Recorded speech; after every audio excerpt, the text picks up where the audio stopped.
So we're headed into our final block of lightning talks. The first one is by Mark Lassoff, and he's going to be giving us the Coder's 10-minute guide to design. Please give him a hand. All right, thank you. I'd like to thank the organizers for today. It's been great, and I'm really humbled to be on this list of great speakers. It's been a great experience. Who in here has had to do visual design but is not a designer? Just show of hands. Who here, keep your hand up if you were really good at it. Yeah, that's a problem that we as coders have, and I'm going to join Naomi from the keynote this morning in the old demographic. And I was there at the beginning of all this, and unfortunately, us developers don't tend to make really good visual designers. And for those of you who were around for web version 1.0, you probably agree with me because it wasn't pretty. So my goal today is to give you about 10 minutes worth of very practical tips to help you create better designs for those times when you find yourself as a developer having to design something. So these are some brands I've been associated with over the years. There's no reason you should care, so I'm going to go on to the next one. And we're going to talk about what does good design look like.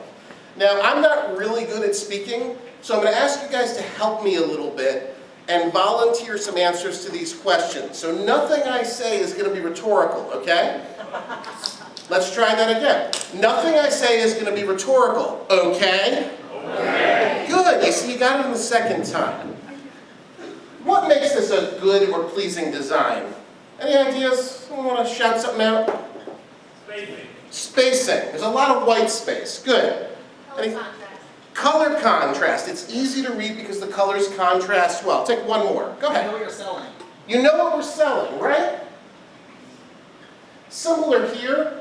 You can kind of tell who the market is. Is the market for this CPAs and professional accountants? You can tell pretty quickly by the visuals. You know exactly from the text at the bottom, which is easy to read, kind of what this does or what the main benefits are. What makes this one good? And let's not get political. Let's talk strictly about the visual design. Any ideas? Go ahead and Matt. Focuses the user's attention. Focuses your attention. Notice her eye line goes directly to the text that they want you to read.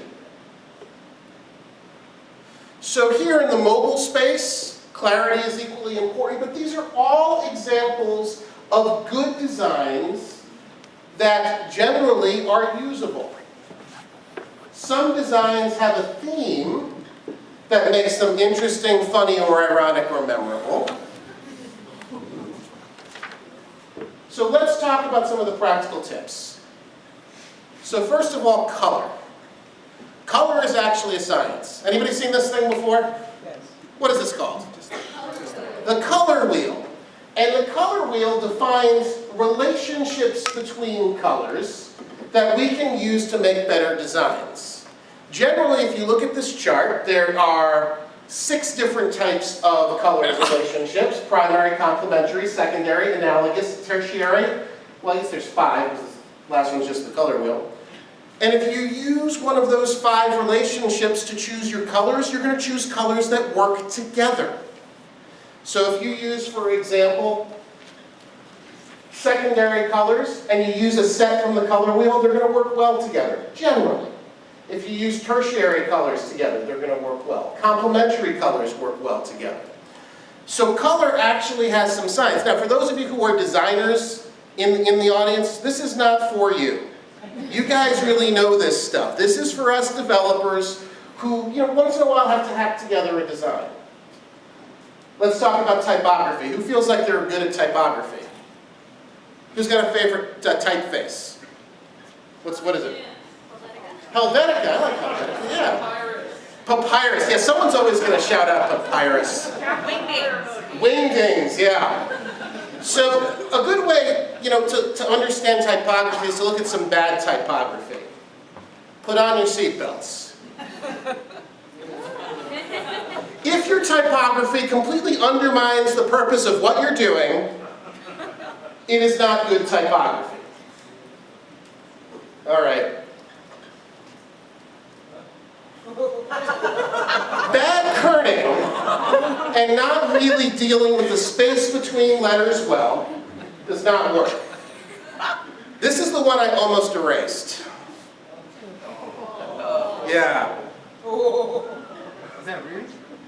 Ironically, in Salt Lake City. Oh, I didn't see that. So here's a couple of tips for typefaces. Use only 2 or at most 3 typefaces in a singular document. When I was young, which is a long time ago, it was the first time we could actually change typefaces in a word processor, and I used all of them. Don't do that. Choose 2 or 3 that work well together, and go with it. And when you choose different typefaces, use very different typefaces. When you choose 2 similar typefaces, like Helvetica and Arial, it doesn't look like you're using different typefaces, it looks like you made a mistake. Avoid center alignment. Has anybody got the center alignment boss? Center that. That looks better when it's centered. You ever heard that? It's not true. Centered is the weakest alignment. Don't write justify text. I know it looks neat and your word processor does it, and you can even do it with HTML now. I'm a real developer. You can make that right rag even. What that does is it adjusts the space bands between words and makes the text very, very hard to read. Don't do that. The uneven right rag is important. Create a visual hierarchy. Use size and typeface variations. Remember, people scan, they don't read on the web. So as much visual hierarchy as you can create guides people through a document or a design more easily. Kern your larger type, we saw why a few moments ago. Kerning is the space between 2 individual letters. Oftentimes in typefaces out of the box, especially with larger type, it needs to be adjusted. So sometimes that'll make a significant difference in the visual appearance. All right, you ready to talk layout? Yes. I don't have any bad examples, don't worry. So this is a good layout, in my opinion, because of the amount of white space that's here. What is white space? Anybody know? Space that's white. Space that's, who said space that's white? Excellent. It's also sometimes called negative space. It's the space where you put nothing. And I've heard good designers tell me that the space where there's nothing is as important as the space where there's something. So if you look at this design, the space where there's nothing really does a good job of framing this design and putting this quote from Steve Jobs at the center of attention. White space draws your eye to what you're supposed to see. As developers, sometimes we have a tendency of seeing white space and filling it with something. You don't have to do that. Pixels are free. I didn't just exit the presentation. This is another example of negative space, and one we're all used to seeing. But at the time, anybody remember when the Google search engine first came out? No, I do. That's the same thing as asking who's old in the room. The stark amount of white space was one of the things people noticed right away. And it focused people in on the one thing you're supposed to do with this screen, which is search. It's actually become less white space now when you go there, interestingly. But the other search engines of the time were just full of type and text and links and ads. So this was revolutionary. All right, this is contrast. Someone mentioned contrast before in one of the good designs. Why is contrast important? Anybody? Who said accessibility?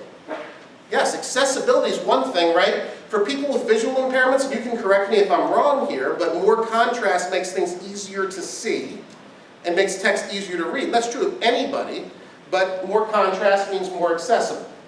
Is that right? Is that good? Okay. I'm not an accessibility expert. I'm not an expert either. Okay. Well, then maybe you and I together are right. I hope.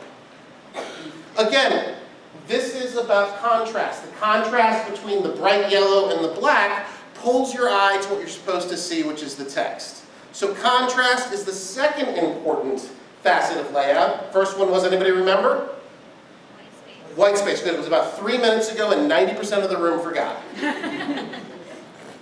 Another example of contrast. Who remembers this ad campaign? Right, again, it was the contrast that made the design interesting, that made it visually more accurate. So again, that's one of the things that you can employ as a developer. White space, contrast. And balance is the last one. Balance, in this design, we have a symmetrical balance, which makes the design interesting. The right side and the left side have approximately equal visual weight. It has a congruent feeling to it. If we were to pull this off balance, that's another design decision we could deliberately make. If we pulled it off balance, it would feel more tense and less congruent. So the choices you make visually can have an effect on the viewer that can really affect how they interpret your design. I think my 10 minutes of fame are up. I'll put the slides up on my Twitter. Thank you so much for the time.